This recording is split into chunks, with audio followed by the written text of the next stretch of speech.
We are Social Blade.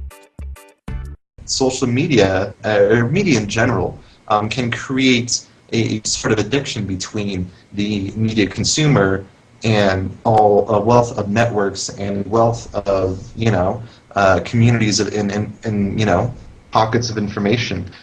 And interestingly enough, I forgot which school, but I believe it was University of Maryland. Yeah, that's They correct. conducted a recent study where they took 200 university students, and I believe they're all freshmen.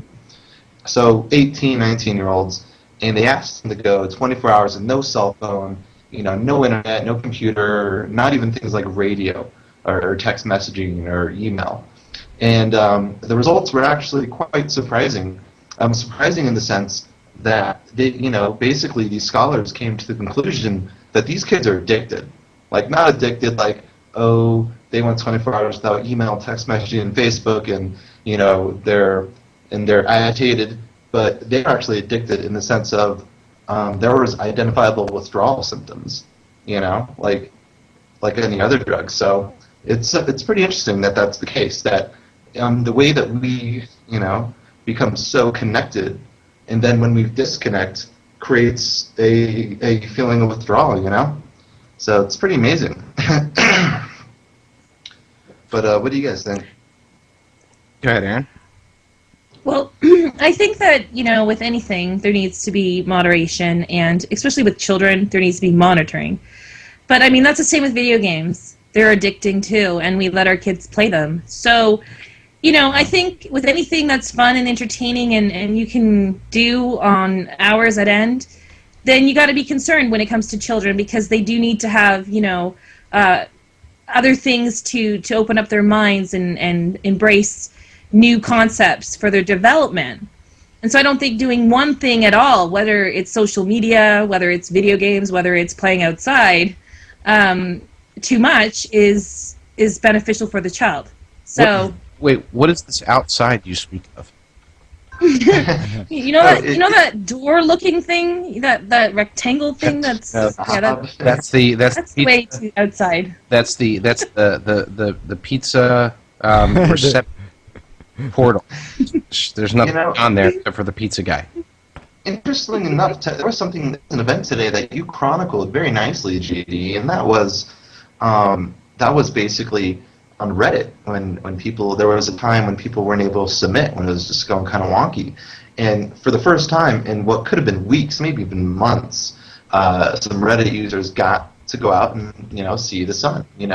Did their monthly social outings maybe a few weeks earlier than they intended, but hey, it's a good thing sometimes for people to disconnect, step back, and just experience the world without Twitter, without Facebook, without the web. It's just kind of refreshing. I mean, I know the other world exists, like the non-internet, non-technology world.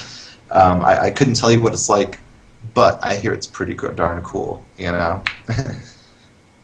I agree. It's funny because one of the comments I put in the article about how many Redditors did their monthly trip to the grocery store, the liquor store, and the barber shop. One of the comments in there was like, yeah, it's funny because I actually did go to the barber shop yesterday.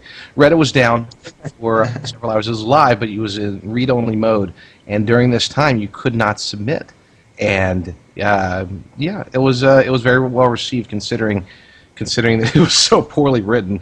It's like the idea comes up, and I'm like, oh, crud, throw something out there. And it's like I'm reading it later, I'm thinking, oh, my gosh, did I write that? Oh, I honestly thought it was genius, JD, because you made some good points. And I think one of the best points you made was on the title of the Reddit submission. Ironically enough, submitted by you. But it was great because it pointed to the fact that, hey, if there's no submissions to Reddit, what does that mean for Dig? What's going to be submitted to Dig? It's just going to be a standstill of image picks, a standstill of sources that otherwise would probably not squeak their way onto Dig via some power user that probably saw it on Reddit first. Exactly. And so, yeah. But back to the original point. Personally, for me, I'm not ready to give up things like my phone, email. Or Facebook or even Dig just yet for 24 hours. Like, that's kind of stretching it. I mean, I go 6 to 8 hours every day of my life without being connected, and that's usually when I sleep. And yeah, I mean, I can see how people, once they disconnect from all that, would go through withdrawal symptoms. They'd become agitated. They'd become nervous. They would be going through some sort of stages of physical withdrawal, shaking and tremors. I mean, this happens. They saw this happen to real people. 19, 20-year-old, 18-year-old kids, and it's just amazing that we've become so embedded. From our personal lives, our business lives, into these mediums, that our lives are fundamentally revolve almost around consuming content, sharing content, kind of being in the thick of it all. And when we're taken out of it, we just don't know what to do. Victor, you can't watch a movie, TV. I issue a challenge to you. Then, do you think you could actually try to do this over the weekend? For the entire one day, just don't. You're asking a lot of me, Rico. That's. I think one of us should try to do this. This would be interesting. No cell phone. You're asking me to just be Amish for a day. From... Be Amish for a day.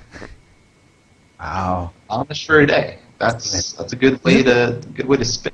Do it. Isn't there a holiday? Maybe Is there a holiday called Amish Day? There should be. There we go. How about this? I won't do it this weekend, but because I got to prepare myself for this. This is kind of a big deal. But I promise to do one full day, 24 hours of no electronics, no web, no cell phone, no email, and I'm going to do it in the middle of the week. Middle of the week, okay. I might do it sometime on the weekend, but I couldn't do it in the middle of the week, so I got to use this stuff for work. But on the weekend, I could possibly try to do it on one day on the weekend.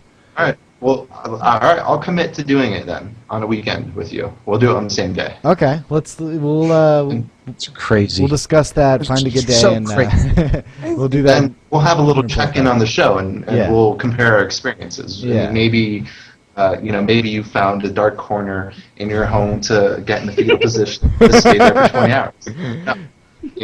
Yeah. Sing it. Do it. We'll do it. Let's do that. Let's schedule it up. Social. Yeah, that'd be bad. Bad stuff. Well, log on after 24 you guys hours. think no internet or anything? Nothing. No email. No cell phone. No radio. No TV. No movies. No anything. See, I know I can. You don't even have to ask me. I definitely could not do it. I couldn't either.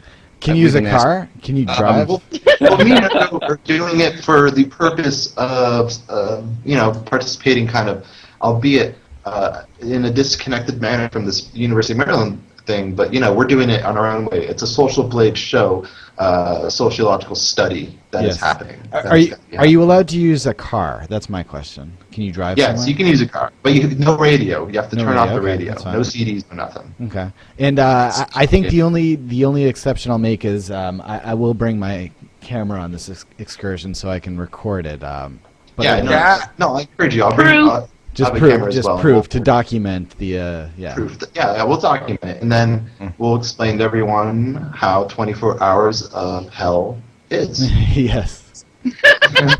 Invading the internet, covering Web 2.0, coast to coast, worldwide, and everywhere in between.